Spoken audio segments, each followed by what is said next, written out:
Então, pessoal, dentro dessa evolução, né, que a sociedade vai passando e o Estado, consequentemente, como organização política daquela sociedade, também vai passando, né, também vai evoluindo com o tempo, a gente tem que mencionar aqui a passagem do Estado absolutista para o Estado de Direito, que proclama direitos fundamentais, né? Nós mencionamos essa ideia. Inicialmente, os direitos fundamentais que eram proclamados, os primeiros direitos fundamentais conquistados pelo povo, nós já mencionamos para vocês que eram as liberdades, né? As liberdades individuais. Tá? Então, é a primeira geração de direitos fundamentais, é o direito de liberdade, de tomar decisões, de fazer escolhas livremente, né? Sem nenhuma imposição por parte do Estado, das autoridades do Estado. Tá? Depois o povo continua conquistando direitos, e o chamado Estado Social de Direito é quando o povo passa não só a ter conquistado liberdades, mas também direitos sociais, direitos ligados à noção de igualdade. Então é quando conquista a segunda geração de direitos fundamentais, né, que são direitos sociais, direitos de toda a sociedade, direitos não de um indivíduo, mas de toda uma coletividade, né? De todos, na verdade, né? De maneira geral. E esse Estado Social de Direito, então, nada mais é que quando o direito, né, que rege o Estado, o ordenamento jurídico que rege o Estado, passa a garantir direitos sociais, como os lá encartados no artigo 6º da Constituição. O Estado não se intromete na esfera individual de cada um, mas nos direitos sociais o Estado garante direito à saúde, direito à educação, direito à moradia, direito a lazer, direito à cultura, né, direito à segurança, como os direitos de toda a sociedade. Então, o Estado Social de Direito, né, que é uma outra classificação doutrinária, que não é das principais, por isso que eu me permiti não aprofundar muito nisso, né? Nada mais é do que essa evolução. Saiu do Estado absolutista para um Estado de Direito, que num primeiro momento proclama direitos fundamentais de liberdade e depois proclama direitos fundamentais sociais, direitos de igualdade, onde todos os membros da sociedade têm igual direito, né? Direitos à saúde, educação, lazer, todos esses direitos encartados no artigo 6º da Constituição Federal. Então passa a ter essa denominação própria de Estado Social de Direito, tá? E que continua evoluindo, né, pessoal? Chegando a um modelo de Estado denominado Estado Democrático de Direito, ok? E o que seria esse Estado Democrático de Direito? É um Estado em que mantém-se as características do Estado de Direito, ou seja, também há um reconhecimento de direitos fundamentais do povo, também há um controle do poder do Estado pelo direito, né, pelo ordenamento jurídico positivado, porém, ele acrescenta uma outra característica. Além dessa característica do Estado de Direito de conceder direitos fundamentais, de liberdades sociais, né? Até mesmo de terceira geração, como direitos de solidariedade, como seria o direito à paz mundial, o direito à democracia, né? Como direitos humanos, né? Que surgem na terceira geração, quando aqueles direitos fundamentais ganharam dimensão universal e passaram a ser reconhecidos em todo o mundo, né? Então, acrescenta-se a essas características do Estado de Direito mais uma característica, a característica de que o poder político do Estado, ou seja, a soberania do Estado, ela emana do povo, tá? Ou seja, é o povo que é o detentor do poder político do Estado. É o povo, né, que exerce a chamada soberania popular, né? Porém, exerce através da eleição de representantes, da escolha dos representantes que irão ocupar o cargo de autoridades dentro do Estado. Tá? Então, no caso do Estado brasileiro, né? No caso do Estado Democrático de Direito, onde o poder político emana do povo, não há mais aquela ideia de que a soberania do Estado ela era da autoridade, né? E que muitas vezes adivinha de Deus, né? Era Deus tomando a decisão à frente do Estado. Ou, quando não, era o próprio imperador, né, que tomava decisões políticas, né, que determinava de maneira soberana qual era a condução do Estado. Tá? O modelo de Estado democrático um regime estatal onde há a democracia, as decisões políticas, o poder político, ele é do povo, né, que acaba exercendo por meio de representantes, não de maneira direta, mas de maneira indireta, ok?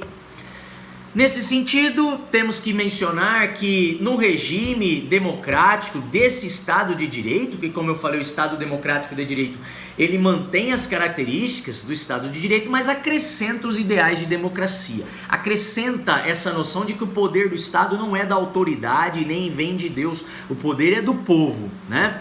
Então, nesse regime democrático de um Estado de Direito, nós temos como características que os governantes passam a ser escolhidos pelos governados, tá? Então não há mais aquela passagem de governo, né, de maneira hereditária como ocorria nos regimes, nos modelos de Estado aí anteriores, né, em que o governo passava do rei de pai para filho e ali a família se perpetuava no poder, né? Então acaba essa noção, o governo passa a ser escolhido pelo povo, né? As autoridades passam a ser escolhidas pelos governados, tá? E como? Por meio de eleições democráticas, eleições livres e honestas, tá? E ainda reconhecendo, né, através dessas eleições livres e honestas, a chamada soberania popular, essa vontade emanada, essa vontade soberana que vem do povo, né, manifestada pelo povo através dessas eleições livres e honestas, né? O que vem estabelecer, então, nesse modelo de Estado, nessa forma de organização política, o chamado governo da maioria, tá? Então, respeita-se a vontade geral, mas é a vontade da maioria que irá estabelecer essa soberania popular, né? O governo do Estado escolhido soberanamente pelo povo, né? Através de eleições livres e honestas, ok? Ainda dentro desse Estado democrático, a gente traz também uma lição do Alexandre de Moraes, mais uma lição, assim como trouxemos no Estado de Direito, para ilustrar isso que estamos falando. Conforme diz o Alexandre de Moraes, nesse trecho recortado no material de vocês, o Estado democrático de direito, ele é caracterizado por um Estado constitucional, tá? Então, é um Estado regido por uma Constituição.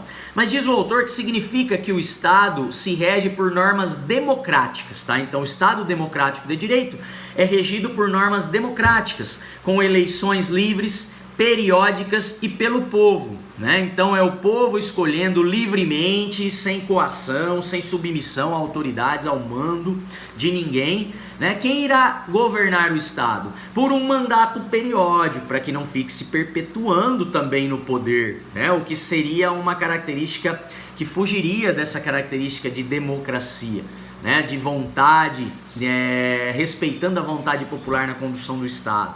Tá? Porque haveria perpetuação do poder, tá? Então, para que não houvesse perpetuação no poder e possíveis abusos, né, diante dessa perpetuação, é que os mandatos são periódicos, né, por determinado tempo. Então, diz o Alexandre de Moraes que é um Estado regido por normas democráticas, com eleições livres, periódicas e pelo povo, bem como o respeito das autoridades públicas aos direitos e garantias fundamentais. Ou seja, características do Estado de Direito, por enquanto. Né? Ele está mencionando essas características de respeito às autoridades, né, a direitos e garantias fundamentais. Tá? E aí ele continua dizendo, o princípio democrático no Estado exprime integral participação de todos e de cada uma das pessoas na vida política do país, a fim de garantir o respeito à chamada soberania popular. Tá? Então esse princípio democrático, essa tal democracia dentro do modelo de Estado, né, significa a participação de todos do povo, né, de cada uma das pessoas que integram o povo, né, na vida política do Estado, na condução política do Estado, garantindo aí o respeito a essa chamada soberania popular. O que é isso? De que a vontade do povo nestas escolhas é tida como soberana e deve, portanto, ser respeitada, certo? E o Dalário também nos traz uma lição interessante sobre o Estado democrático de direito, E ele diz que Estado democrático de direito, ele tem suas raízes lá no século XVIII, tá? Implicando a afirmação de certos valores fundamentais da pessoa humana, bem como a exigência de uma organização e funcionamento do Estado, tendo em vista a proteção daqueles valores. Ou seja, ele está mencionando que o Estado democrático de direito tem suas raízes no Estado de direito, né?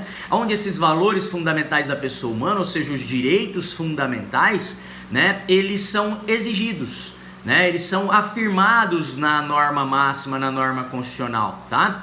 E exige-se aí uma forma de organização e funcionamento desse Estado com respeito a esses direitos fundamentais, com respeito a esses valores conquistados pela sociedade, tá? Então, essas tais raízes que ele comenta do Estado de Direito, nada mais ele está dizendo que do Estado Democrático de Direito, ele está dizendo que tem suas raízes no Estado de Direito, né? Porque mantém essas características do controle pelo direito, do poder do Estado e de respeito aos direitos fundamentais da pessoa humana, dos membros do povo, tá?